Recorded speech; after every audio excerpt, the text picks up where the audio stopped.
Oh my It's funny. I had goodness. a male voice and a female voice simultaneously because my screen reader was like, Really? "This meeting is being recorded," as she was like, "The meeting is being recorded," and it was a little chorus of synthetic I love that.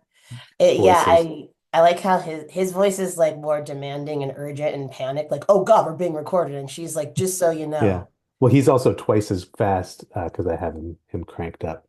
Oh, okay. Well, I hope that he can dry out somewhere soon.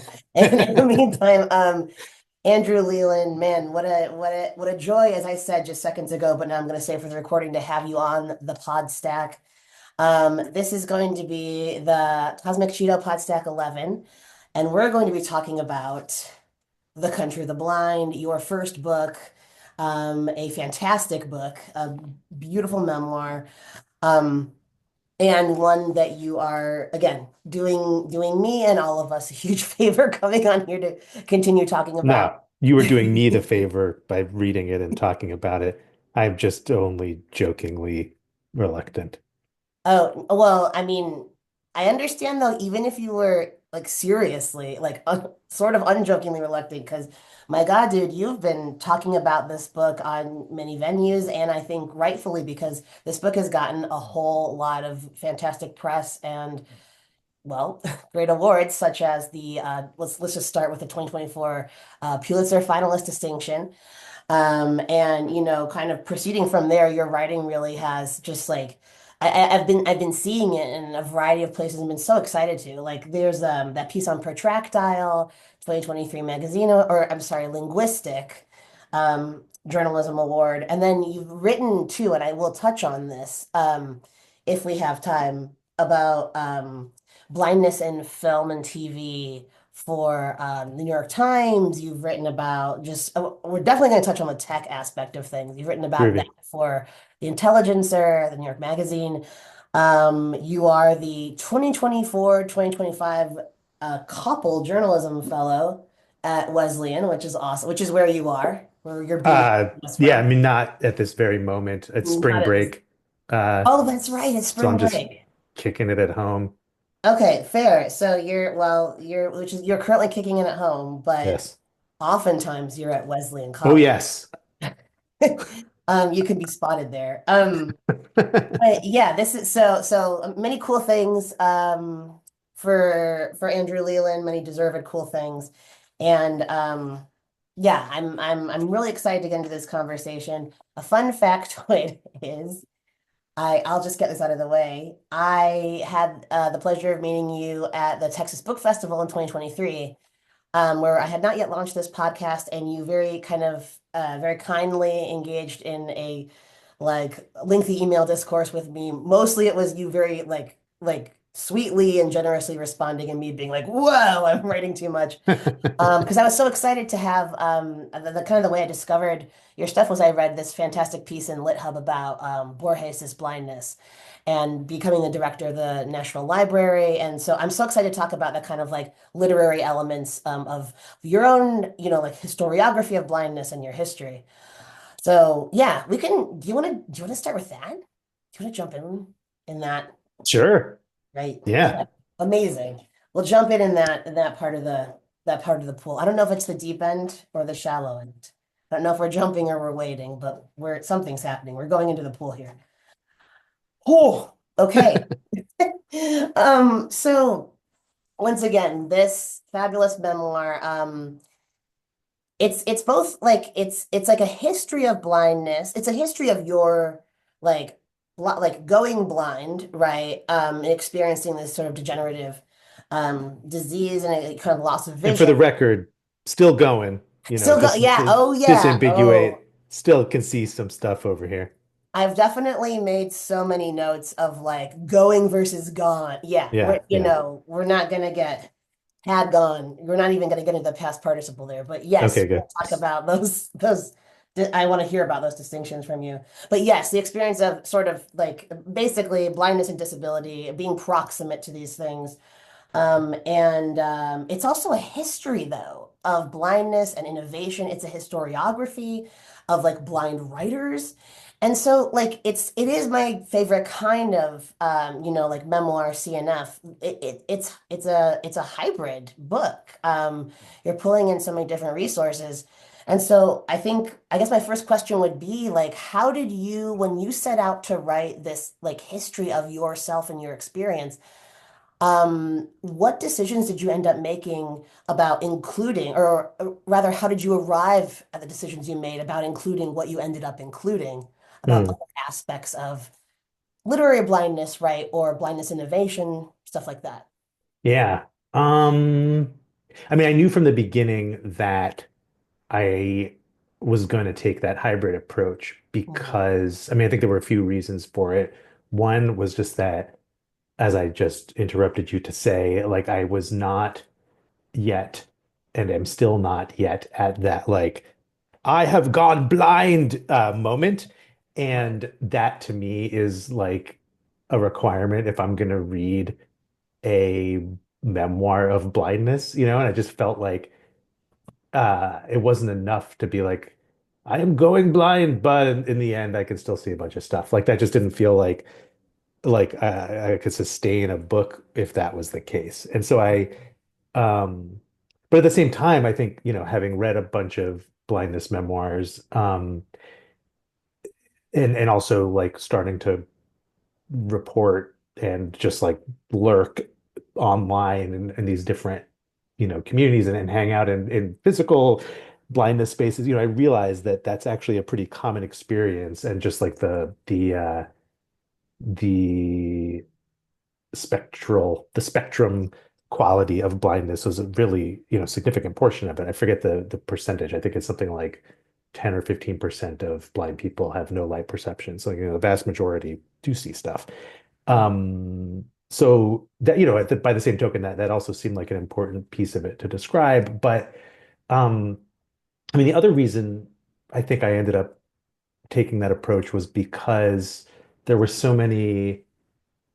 I mean, yeah, I guess there were like in my reading, there were some really great blindness memoirs, and there were some interesting like academic or kind of institutionally produced books, like these sort of schools for the blind. The director, it sort of seems like a genre in and of itself, like a some dude in the 20s would like run a school for the blind and be like, and now I will write the history of blindness.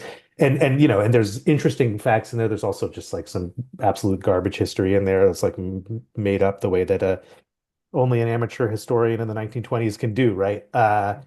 And and then some more quality, but also like sometimes slow going academic work. And there didn't exist the kind of book that I really craved as somebody in the position I'm in, where like I'm slowly, continuously becoming blinder and blinder of like a book that kind of situated blindness historically, but also sort of journalistically, like in the sort of contemporary debates around identity politics and representation Sure. and civil rights and all that. Um, and so it really was a little bit of like once I had kind of figured out just that set of concerns, like it's not going to be a pure memoir, that this hasn't been done in this way. And I just, the third piece is just I had all of these like burning questions that weren't going to be answered through memoir. Mm. And they were questions that were really vital to me, but also like the more I wrote about them in sort of smaller venues before I got off on, the SS writing a book barge, other people were interested in them too, which was striking to me. So, I think that was sort of when I had uh yeah, figured out my path, and that was how I made the decision. It's so, I love hearing you kind of talk about this because it strikes me too, right? The going blind versus having gone blind distinction as it almost like a miniature version of the memoirist dilemma, right? Where like you are writing your memoir, you are still in the process of living. There's Hmm. like Jill Cement just came out with Consent, which the memoir where she's kind of like revising Half a Life, Hmm. her first book, and she's basically saying like, "Oh my God, I wrote Half a Life about my relationship with, this older man." much older man when I was 17 and he was in his 40s. And now I'm going to write this and talk about how, hey, I'm actually post Me Too. I'm getting new perspective on this. Mm. And it's kind of like your situation. It's so interesting, right? Because it's like you are like there's you're in kind of this you're traversing, right? You're traversing a country. Um, you haven't arrived at the destination, but you're like you are in the process of like it is a process, right? Just like living is more broadly. So, a memoir, I think what I love about your memoir is that it is in many ways like it's like you're not saying that like I am the authority, right? But it is kind of it's like positively authoritative and that it's like really kind of there's a lot of excellent research and it's worked very hard and achieved, beautifully its goals. But I think you also acknowledge the fact that you cannot be an authority. You have not arrived at the end Hmm. of the trip. Like you have not, and the blindness is kind of like part of that, right? It's like Yeah, I can't speak to that conclusively because I am still becoming, you know. totally. Yeah. you know. Um, yeah, I mean, and I've had many people reflect that to me, and I think it's most interesting, or in some of the most interesting conversations I've had about that have been with people who are blind and are like comfortable in that more comfortable than I am in that self-designation, maybe who've been totally blind from birth, let's say. Um, and they have, pointed out like I mean, there's a guy who I read about in the book who his colleague introduces me and he's like, this is Andrew. He has some useful vision, but he's using a white cane. And the guy goes, oh, so you're almost one of us. Mm. And that is a really uncomfortable position, but also, as you point out, as a writer, it's like a really powerful one because I'm both insider and outsider. And Yeah. so I can sort of like you say, speak with that sort of authority of like the lived experience that I have had, but then also have that like real advantage that every journalist brings to a work where it's like, I don't know anything. Like, I need you guys to explain this to me. Yeah. And the reader gets to kind of tag along with that not knowing. And look at, we learn simultaneously, which for me as a reader and as a writer is like the most fun and like the only way that I really ever feel productive as a reader or a writer is when there's that sort of like simultaneous realization happening. Yeah. Um, I co-sign that. I feel similarly.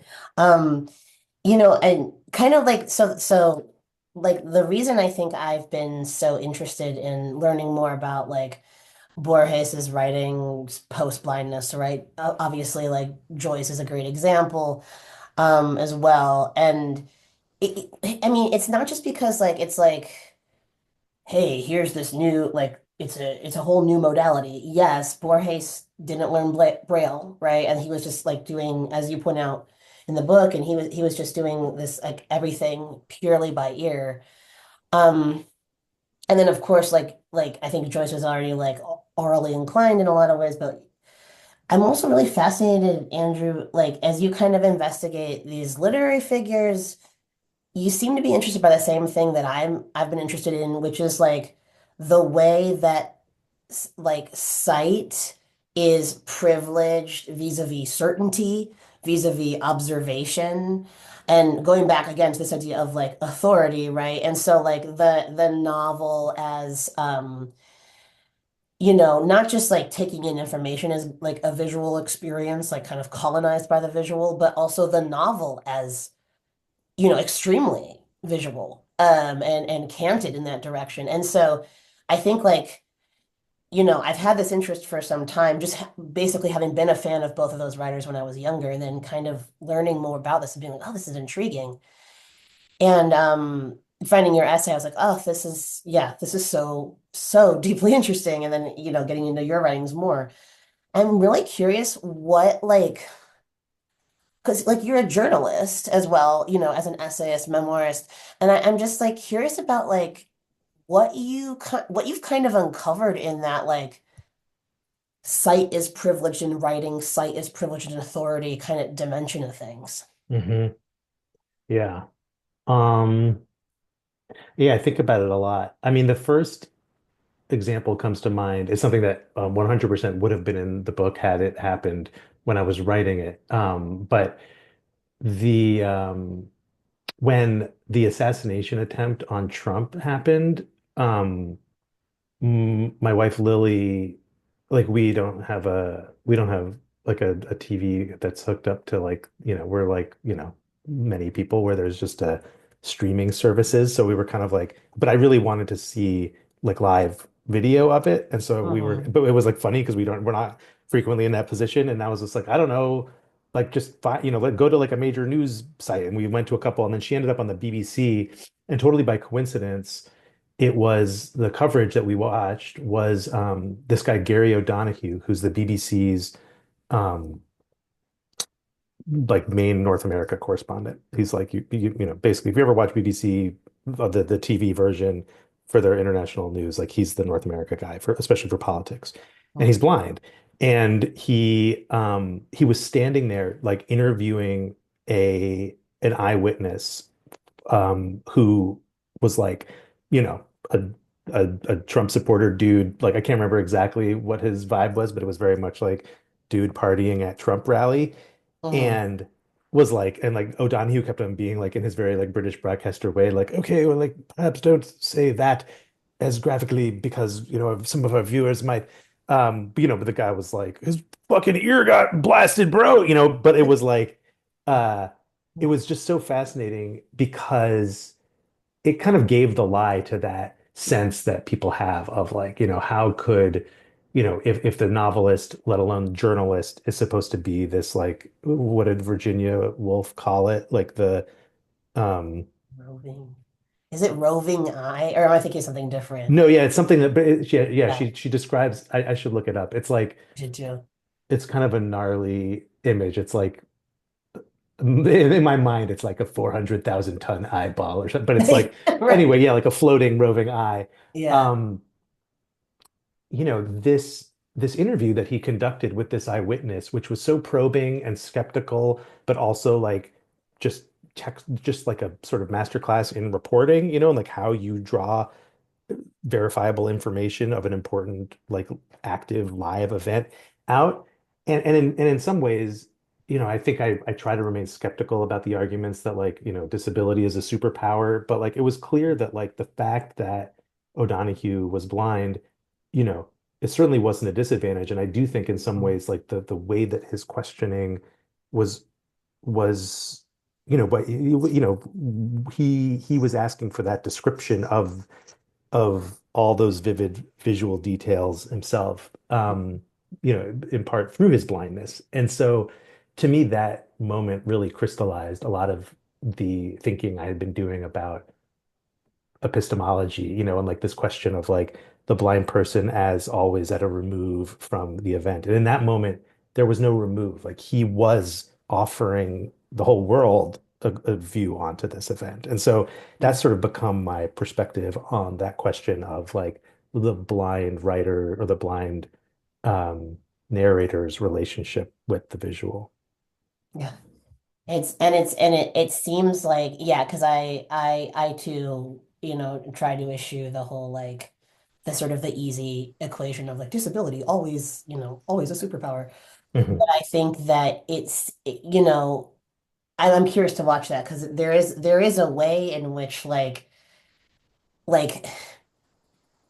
again, what got me so interested in this is there's a way in which I think Joyce's writing, especially tonally, we're getting and like gender wise too, like started to hew closer to the truth for me. Mm. Borges's felt I was a little bit more lost with his. I wasn't quite as keyed into his, but I felt like really compelled by like post eye surgery passages from Ulysses. Mm.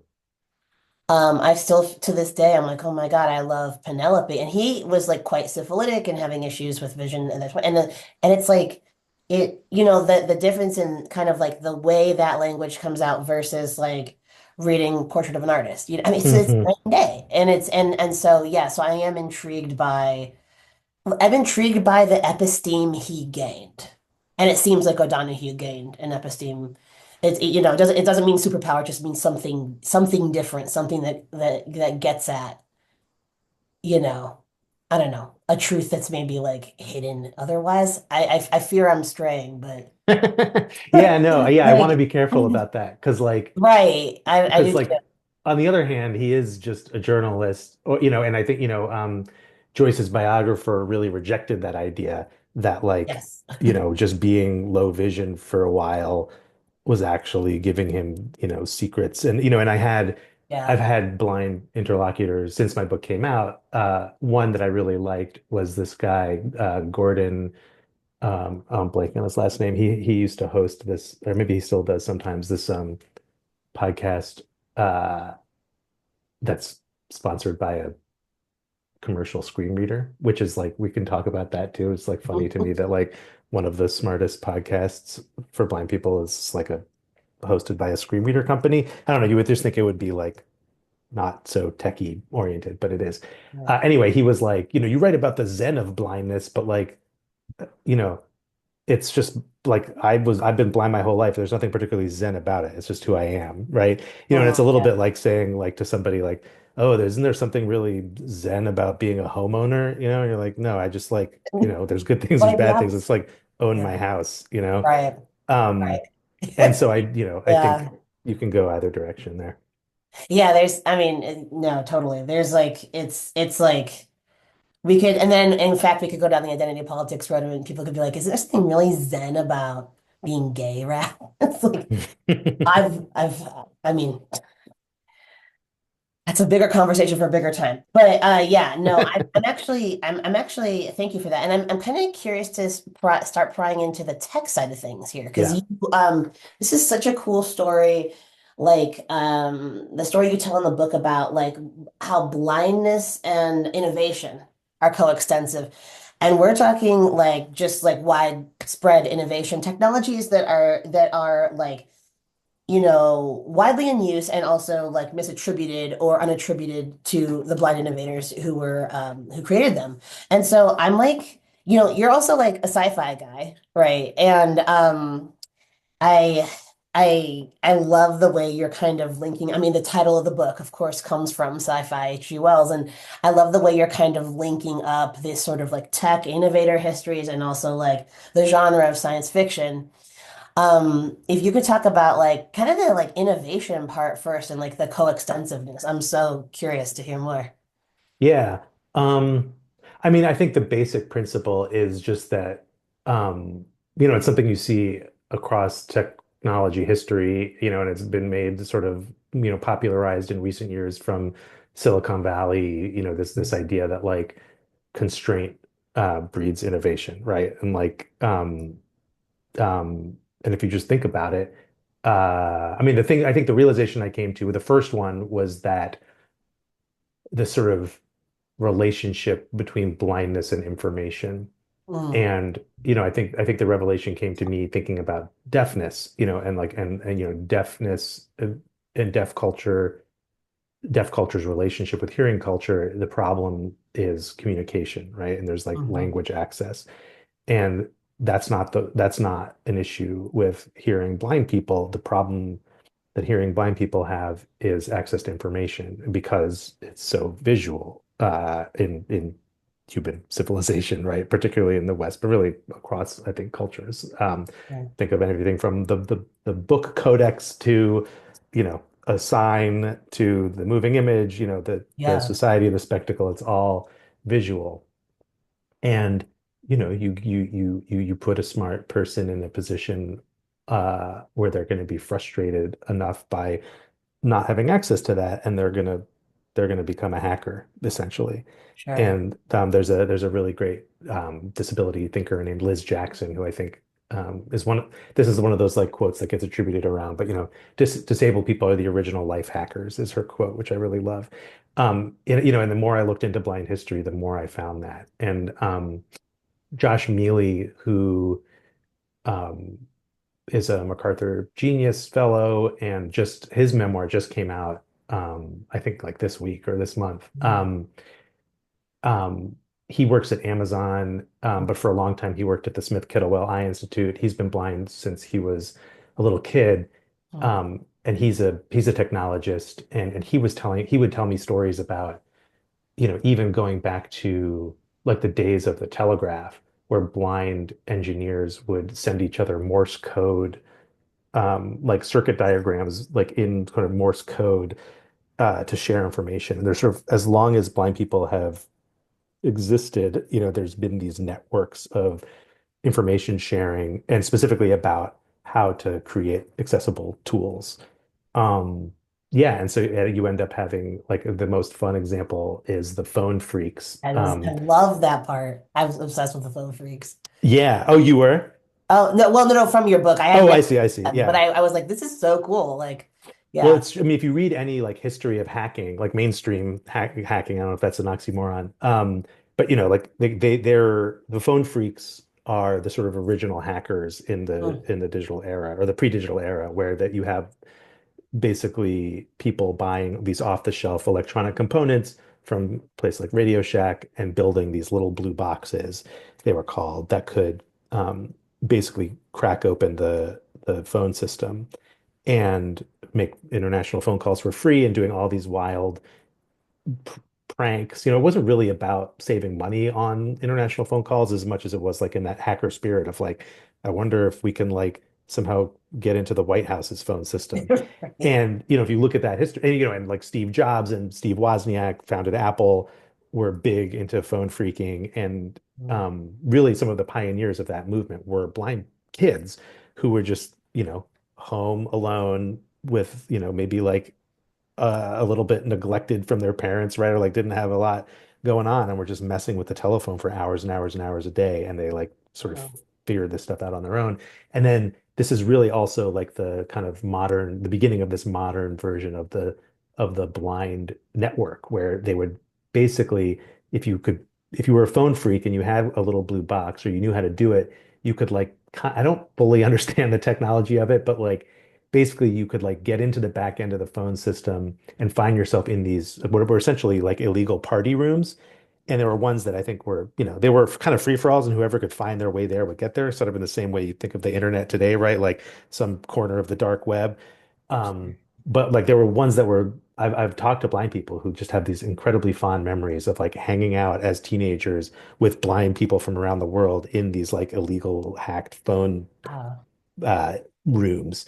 yeah. Um, and again, then this leads directly to, you know, personal computers, and the same kind of hackery that happens there. And you see blind people right there with it. And yeah, and your question also, just to round it out, like, this leads to the invention of things like really the internet, right? Because you have databases that can then be linked together, and that sort of leads to the modern internet. You have, even going back before the phone freaks, like the typewriter is a device that's originally designed for blind people. And so, yeah, there's like this really tightly yoked, twinned histories of technology and disability. And I would say to anybody who's interested in learning more about that stuff, there is a scholar named Mara Mills at NYU, and Mhm. her writing has been super foundational and continues to be, for me and for lots of people. She describes herself as working at the intersection of media studies and disability studies, and her every article she writes like blows my mind. Dang. I will definitely, I want to look her up and also hopefully we'll be able to link to some of her stuff. Yeah. Um, this is kind of getting me thinking along the lines, Andrew, of like you touch and you more than touch on this, but the cyborg, right? And Mm. the whole like transhumanist piece. Um, another one of my like weird kind of pet research hobbies is like looking up, well, now I think it's more popular, looking up TESCREAL and, looking up long-termism and rationalism and all these kind of like really like extremist tech views, and I mean, I think, of course, far better than I, that sort of dark underside of the so much amazing sci-fi, right? Is there are these like really chauvinistic, eugenics based scary kind of beliefs. I mean, I remember the first time I finally put that together about Ender's Game, about Orson Scott Card. Mm. Those books were so popular when I was a kid. And so, I'm thinking too, right, of this kind of it's like two very, very distinct sides. Maybe it's two separate coins. I don't know. Maybe it's two sides of the same coin. Maybe it's like a wooden nickel over here and like a very, very nice I don't know, Sacagawea note. But like I'm just like I'm wondering like about sort of the assistive technologies and the kind of like the transhumanist cyborg, right? And Yeah. like I know you know where I'm going with this. I just want to spell it out for the listeners, sorry. But like yeah, like these technologies that are so that have changed lives, right? And then also the kind of the chauvinism that says one needs these technologies, right? And of course, the deaf community with the cochlear implant, there's such a big, there are issues with that. And I'm curious, Andrew, like how you see those coins or that same coin, Hmm. how they like they came up for you so eloquently in the book, and I'm curious to learn more what you're thinking Uh, about. yeah. I mean, I think the realization I had when I was writing my book was this uh this confusion that I felt around like why certain technologies I really wholeheartedly embraced, like Oh, a screen reader, for instance, that is like a, speech synthesizer on your computer that can read text aloud, or like a refreshable braille display that can essentially take that speech output from your computer or phone and represent it in like braille cells that can pop up and down like little piezoelectric motors. wow. Um, those technologies I was only down for.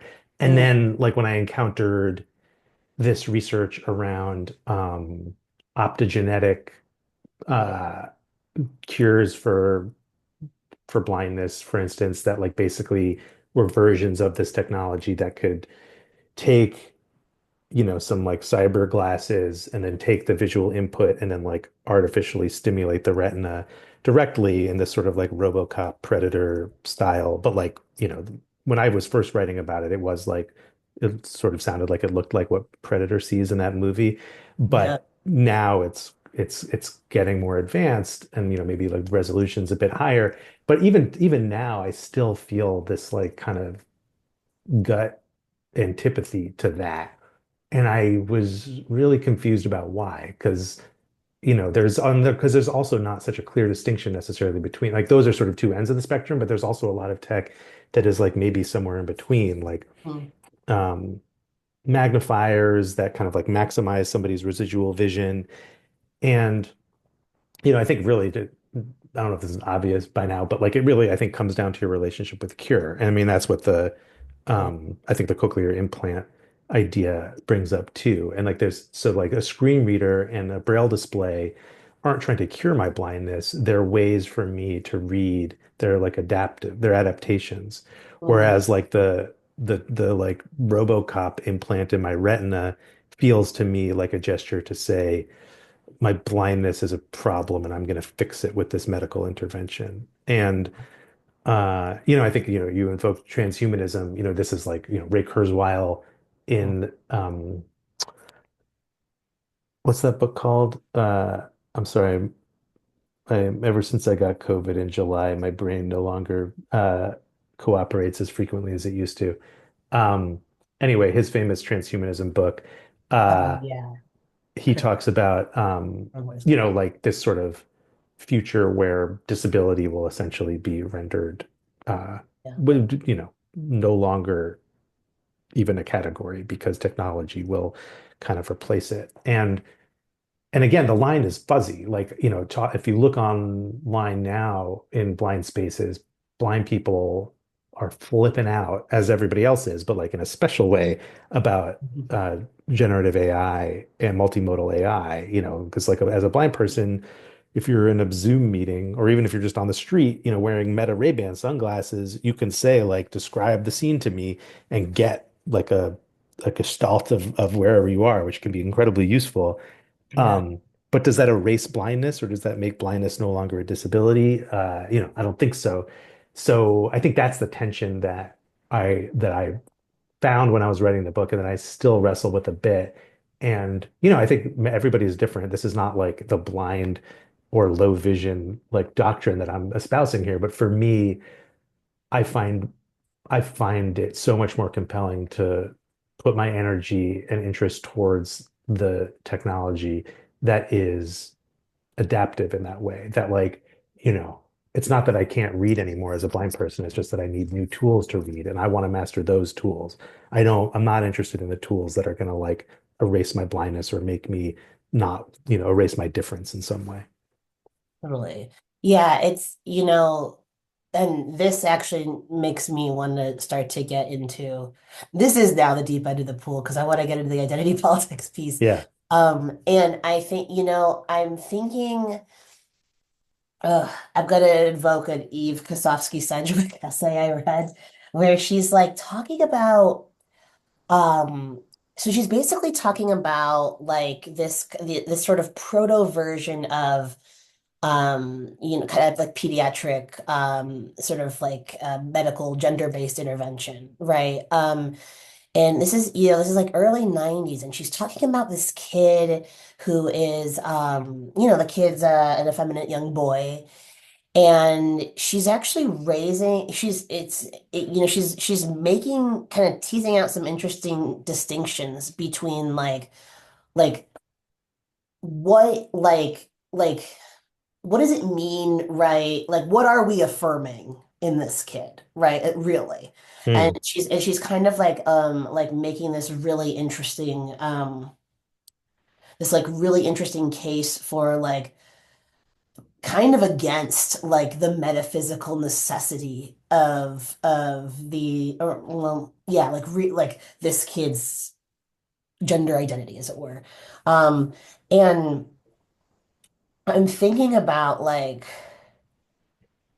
I'm thinking too about like how the medical establishment, this comes up for me too when I'm thinking of like, Jewish history for one, how medicine or Western medicine has intervened upon the body, or, and in a, to put it lightly, chauvinistic, to put it more strongly, genocidal ways. And like, I think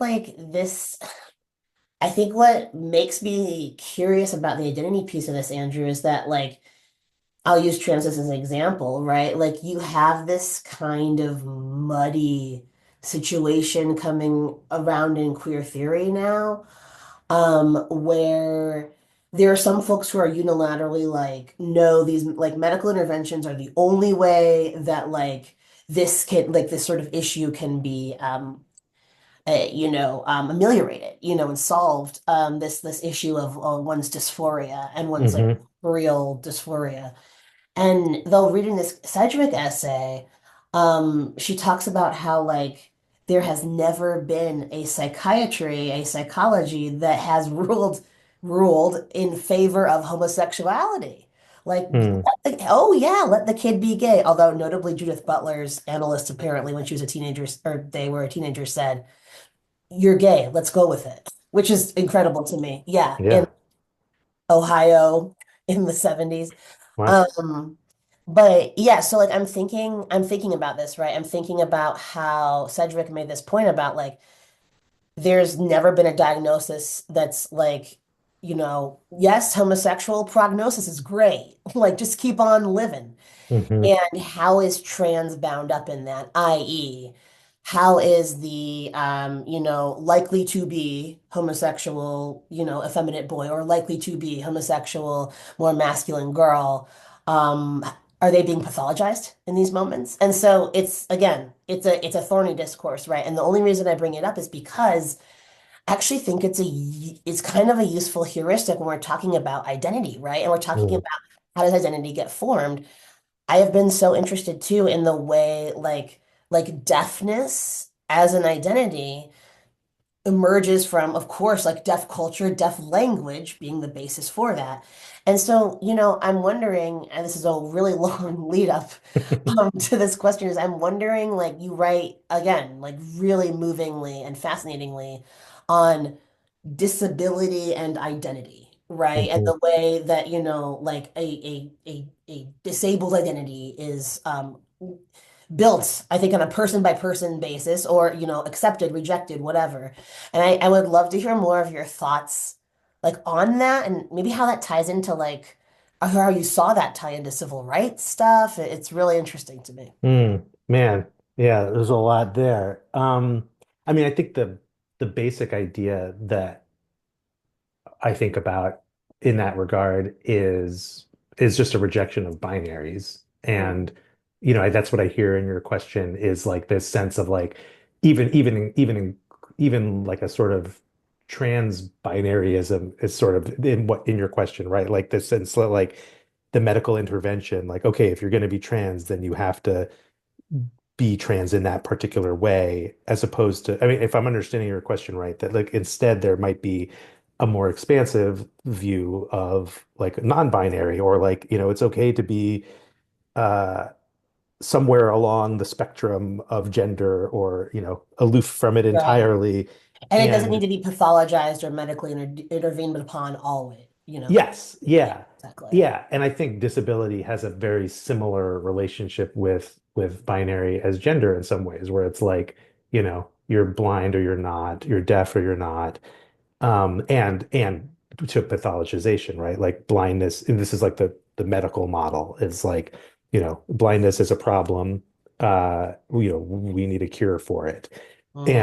And I think there's incredible power for me personally, and I think, more broadly, like politically, as a part of the disability justice movement and also in the various disability civil rights movements, which are often at odds, um, or can be. There's power in that acknowledgement of a spectrum and a resistance to pathologization. And, it comes through in like blind pride, or disability pride, and it comes through in just like what I continually like on a basically daily, if not weekly basis, have to kind of continually remind myself, like, as I feel this imposter syndrome of like, who am I being Mr. Blindness, like talking on cool pod stacks about blindness when I still have vision, right? And then I remind myself for the nth time that that the tent is large enough for me, and that the category of blindness, and I think deafness is a good example there too. Like, to be nobody in the signing community, as far as I know, and I have like much more limited understanding and experience with it, but like my sense is that like there's not the same kind of like policing of like if you're hard of hearing and you are an ASL speaker, like nobody's like, fuck you for being hard of hearing, right? Like it's just like Right. you are signing too. And there's Right. like a, sign becomes that sort of like, it's not an equalizer, but it's like a, yeah, it's like it's a bond that that Mhm. that kind of makes those distinctions irrelevant in a way. And I've found that in blind communities I've been in similarly, where it's like we can all talk about accessibility, and some of us might be talking about accessibility in terms of like an app breaking when you try to enlarge the type, and somebody else might be talking about an unlabeled button, but like we're all kind of like blind people talk, or like transportation, right? Like pretty much Sure. any blind person, whether they're the so-called high partial, or not, is going to care about public transit issues. And so I think, yeah, I don't know if I've totally lost the thread of your question, but yeah, I think that sort of rejection of binaries and a rejection of pathologization is the sort of key to building a coalition that is worthy of its name. Yeah, I mean, you see, and this is too, right, where I'm like, here, I heartily, I'm heartily with you on that, and I think my last thought on that is like Now I'm going back towards gender, but I'm like, what like okay. Identities that are formed identities that are formed legally and identities that are formed medically. Do you know Hmm. what I mean? Or when let's say, gender is circumscribed by medicine, or when some aspect of someone's ability is circumscribed by medicine or Yeah. circumscribed by the law, and how does that inform identity? And of course, I think like I'm gonna kind of get into the sort of like identity and quote unquote privilege discourse. I only put quotes around it because I'm getting so tired of the way that word gets used. I'm burnt out. But in the blind community, right, you actually really get like I think admirably in the weeds here, and you start talking about like the way race is received. I mean, it shouldn't feel in the weeds, right? But it's like we so rarely talk about, we talk about axes, quote unquote, again, quote unquote, axes of oppression. We don't talk about like, okay, but there are these biases, these instances of chauvinism, within the oppressed community, right? And Yeah. how and informed how is the like disability or whatever informing that? And so I think that the way I would kind of want to dive into this is you talk really there's this whole chapter, the title of which I can't remember, where you're talking Blind the male blind gaze. justice. No, Oh, the no, male no, no, gaze. no, Yeah. male gaze. Yes. Sorry, the Justice is Blind, was that the first one? Blind justice. Yeah. Blind But you're Justice. talking male gaze. Yeah, and both chapters touch on this excellently, but I want to dive into the male gaze because here you're talking about gender and blindness, right? Hmm. And I thought like I thought the way that you brought that together, right? Where like so much of the way that like women are kind of like boxed in and held down under patriarchy, it relies on visuality. It Hmm. relies on being able to, be able to see. And so if you could kind of like again, just using like gender slash patriarchy as an example, talk about how you sort of got at this like these like multiple identities or like these multiple axes you know in your book, in your life, how you're kind of thinking about these things. Yeah. I mean, I think it gets back to the conversation about like when we were talking about Gary O'Donoghue, and like the question of like if blindness is special, or like or Joyce, if there's like this epistemic specialness happening or not. Because on the one hand, obviously, uh, uh, like it's an open question. I remember when I had an early draft of the book, and like multiple readers got stuck on this line where I was just like pissed off at people. I think was it Jimmy Fallon? No, it was what's the other dude's name? One of the late night dudes. Seth Uh Meyers uh might be gone, but yeah. who? Seth Meyers. No, it was Jimmy Kimmel. Jimmy. Uh God, Yeah. it's really important to me to get that. Yeah. Um, talking kind of in this sort of like annoying speculative way about how Stevie Wonder might appreciate the woman he's married to. And I had this like very dismissive line, like, give me a break, right? And like, I had multiple readers be like, fair, like that's obnoxious, but like, can you say how Stevie Wonder appreciates his wife? And it was like I really appreciated that comment because it was like, on the one hand, it was brave, right? It was like this person sort of like not afraid to be like, this might be ignorant, but like I'm really curious and I don't know, and it forced me to actually consider that question and then also to consider more deeply the stigma behind it. Yeah. And I mean, I don't think that the answer to the question is as interesting as the excavation of the stigma because, I mean, it's interesting to think about how people uh it's like the same thing as like Braille is interesting. It's interesting to find an alternate pathway to reading or like, how do you have a relationship with somebody sexually or like when the visual and sex are so closely tied together. But the stigma part is it kind of gets back to Gary O'Donoghue. It's like, you know, and it works both ways, right? Like I kept on finding examples of blind Me Too moments where, Mm. okay, if like blind people really don't have access to, visual sexuality in the same way, then like why are there all these stories in these blindness organizations of sexual abuse happening with blind men, harassing or abusing blind women?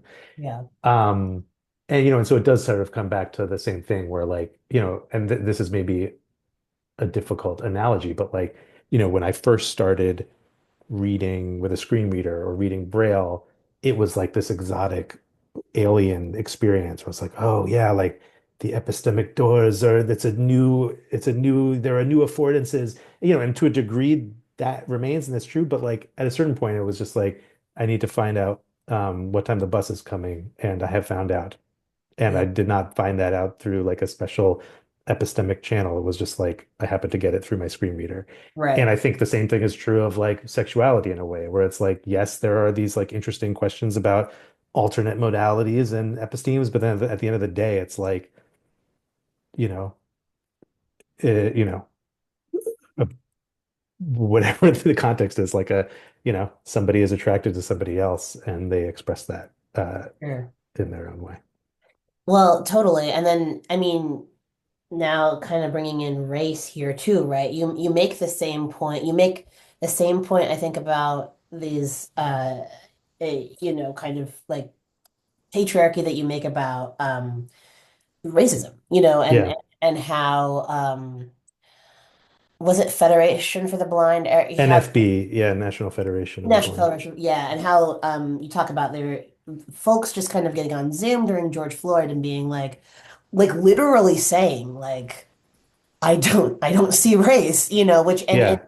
and it's like it's almost like that's like an empty string of like programming. It's like, well, what do you, yeah, I guess technically you can claim that, but like what are you like where's the episteme? But like what are you claiming, right? What's the Yeah. content? So I think that it's interesting, right? Because like you're right. Like at the end of the day, it is just like people are attracted to each other, people are shitty to each other, people hmm are chauvinistic, people are good. Like, pe hmm people are complicated, and people are people, regardless of how they're showing up or being, maybe being perceived.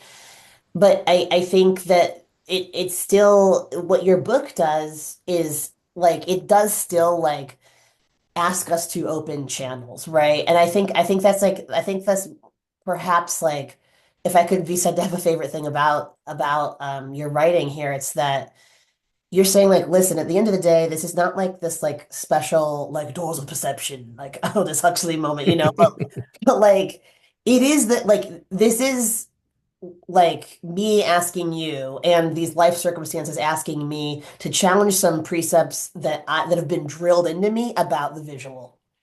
And Yeah. it is the favored thing, and we are going to have to challenge it. And so that's what I love, that you ended up doing, in those instances, especially with patriarchy and racism. Yeah. I mean, the piece that I still find really confounding and compelling is less about like the supremacy of the visual and more like pulling back a frame to, I guess it's about ability, although I don't really like that word. But I've just been thinking about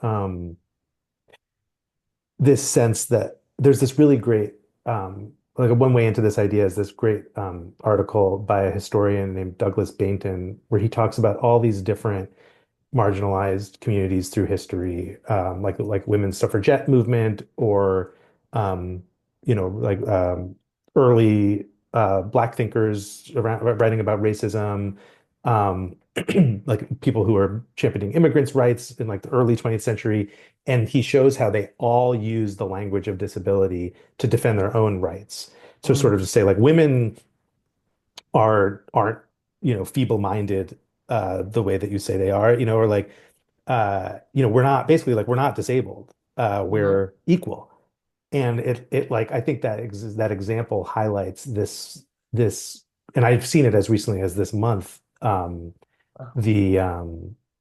The like heterodox Substacker Freddie DeBoer has this article that came out last week or a couple weeks ago about where he kind of says similarly like the disability rights people aren't going to like it when I say this, but like, disability is less capable than like it's in the word, right? And like, uh, there is a truth to that. Like, obviously, like I'm not going to be a long haul truck driver or like a commercial airline pilot. Like there are certain, like it's disability because it's disability.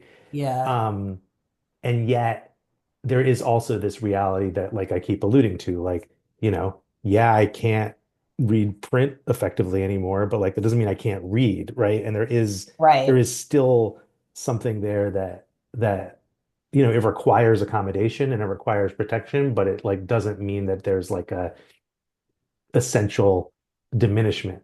And that's such a tricky thing to maintain. It's such a tricky idea to keep hold of because not only is there like the sort of persistent barrage of stigma from the outside saying, actually, it is diminishment, like, actually, you should be sad, like, actually, you are less worthy than, et cetera, et cetera.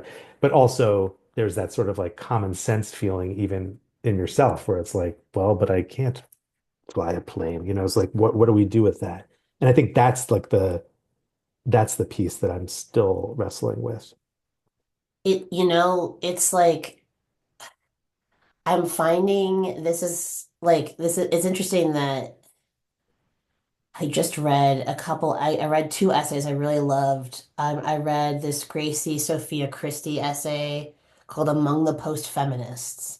And then I read a Larissa Phillips essay that was basically just like, hey, like people are really calling me a trad wife. And that, and like let's unpack that. Like, what does that mean? And so kind of the essays were discussing various topics, but I think one of them, sort of the main thrust of both of them was like morphologically, women and men are different. Like Hmm. you can't really dress it up. Otherwise, it would be trying to like it would be like being you're trying to contravene material reality. Like Hmm. it is anti-scientific, right? To say that like this being's physiologically is identical to this being's. Hmm. And I think one of the things that's really intrigued me about, especially the Larissa Phillips essay, is she's like, well, like second wave feminism made some claims that like that cannot be cashed right now, right? Where it's like we can't just, I mean, obviously like equality, of course the goal is always equality, right? But like not equality at like the expense of the erasure of these like realities, And so and this is why we're in this situation, right, where it's like, hey, like let's ignore for instance, like, the rhythms of childbirth and let's like motor past that shit. Kids out, go back, you know what I mean? And like climb the fucking ladder, dude. And it's like, whoa, like this is actually a different physiologically for this woman than it would be for her husband. And we kind of lost sight of that. Hmm. And so yeah, right. It's like to me the question that's coming up is like there is the like, I can't be the, what do I do with I can't be the airline pilot question, right? Uh-huh. What do I do with I can't be, you know, me as a kid, right? What do I do if, I can't be like the great male novelist? But then when I think again, just speaking for myself, now the questions become like, well, let me go ahead and pick apart the idea of the great white novel or the Hmm. great male novelist, often white, typically white. Yep. Um, and I understand that like that is distinct from the airline pilot example in many ways. No, but I mean, But yeah, I mean, I don't want to interrupt you, but like no, the no, no, please. reality Yeah. is like if we are going to do that one, like airline pilots use a tremendous amount of technology to do their job. And it's not like Right. the airline pilot is like holding the plane up with the strength of his arms, right? And like this is Right. sort of I mean, it seems like an absurd argument, but it's true. Like this writer, Sarah Hendren, has this really great Wired article. The headline was something like, All technology is assistive technology. And then she kind of expanded those ideas in a book I highly recommend called What Can a Body Do? And her point is that like, yeah, like if you want to walk across the street, like you're going to need all kinds of technology from like traffic lights to shoes to eyeglasses to whatever. and it becomes a matter of like what is normative, right? And what like Yes. society deems well, like the fact that you need me to make a website where I tag all of the buttons with labels, like that's an accommodation. But like making the text black on a white background, that's an accommodation. That's just how we make websites. But like actually they're all accommodations. You just happen to accommodate the mainstream center. Yep. Yeah. Right. And then what is like yes, and this goes back to the identity conversation, right? Like how does the mainstream center then like or how does that become how does that not just become the default but also become like the most valorized position or what we should all be striving for or that and so Yeah. it's such an interesting set of questions. Yeah. Yeah. I've been thinking about this. I've been trying to educate myself a bit on the law, and the piece I was writing this morning was thinking about I don't know how much you want to get into it, but it's interesting. Just I was talking to a disability rights lawyer, and they told me something I didn't know, which was that like, if you look at the way the Civil Rights Act is written and you compare it to the way the ADA is written, Mm, you have a situation where and you look at the way the Supreme Court has ruled, which we have to follow their rules, their rulings, it's entirely possible to make the argument that reverse discrimination is real, right? And that mhm. like it's illegal, it's illegal to say we only want to hire a black candidate, and it's legal for a white person to it's illegal to say we only want to hire a white candidate. Right. But the same is not true of disability. Like it's totally legal to say we want to have like a 12% disabled workforce. And just thinking about like how we arrived at that and all kinds of interesting ways that the law makes these distinctions between disability, race, and gender, Wow. and what that says about our attitudes about them. So but that's something that I'm still beginning to think about. Yeah, deep though. God, that's deeply fascinating and I feel like necessary for our moment. Right. Yeah. Well, I'm Yeah, writing about it in the context of like the war on DEI and like sort of sure. basically there's like DEIA, right? Where like the A is for accessibility, and like the Biden administration, Biden had an executive order like explicitly about DEIA in the federal workforce. And there's all these attacks that the Trump administration is making, obviously, on DEI. And then sometimes the A's in there, and sometimes there's like really kind of flagrant, egregious examples of like disability stigmatization and even discrimination. But then there's also like funky ways that it gets a little bit protected and swept under. And so I'm just trying to think through like, if you think about it, like the one of the definitional images of 20th century disability history is like George H.W. Bush sitting on a platform on the White House lawn signing the ADA into law, flanked by two conservative Republican dudes in wheelchairs, and like it was a super bipartisan issue up until the like post Newt Gingrich like troll army freak out that we're currently living through. So anyway, that's what I'm trying to think about. Man. Oh man, that's well, I'm looking forward to reading those writings for sure. And actually, I want to steer us firmly away from Newt Gingrich for our final question, and that's really heartwarming. And it's one of my favorite aspects of this book. The more traditionally a memoiristic aspect of or portions of it that Oscar, your son, and Lily show up as interlocutors all the time. Hmm. And some of my favorite, like all like top, really top, like three favorite parts of the book are like conversations with Oscar. It's just amazing. Hmm.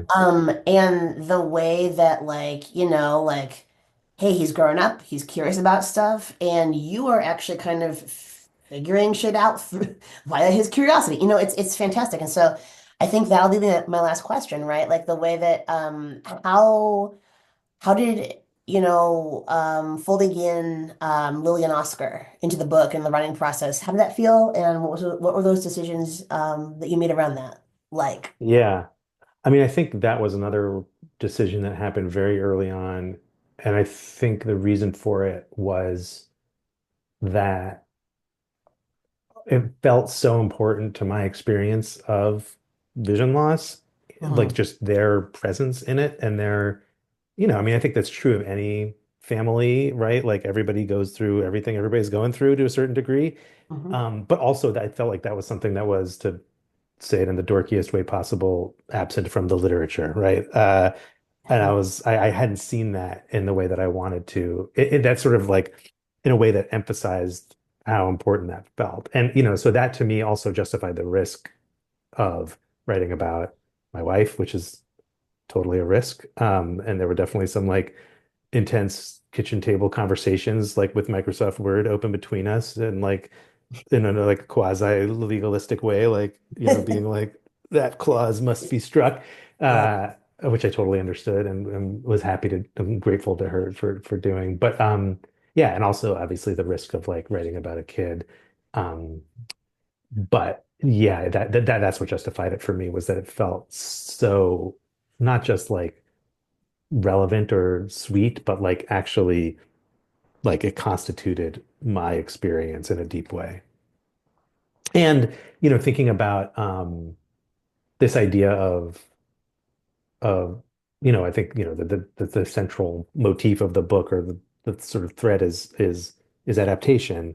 Mm. And and there was something so powerful to me about Oscar because he was like, how old was he?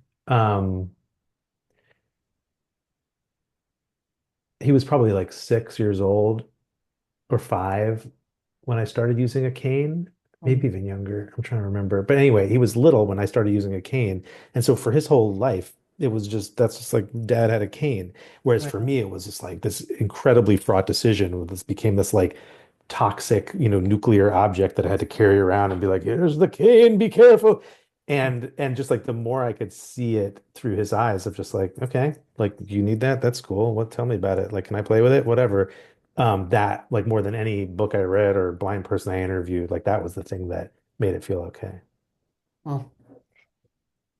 Oh man. Well, thank you. Thank you so much for yeah, for sharing all of this, for sharing that especially. And and for writing this.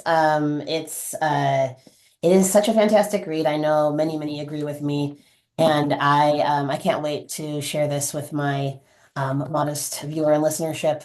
Thank you so much, Andrew. I will pause the recording or stop it rather, but it was really a huge pleasure having you on. Oh, likewise. Yeah, really loved your questions. And I hope we can talk again. Thank you.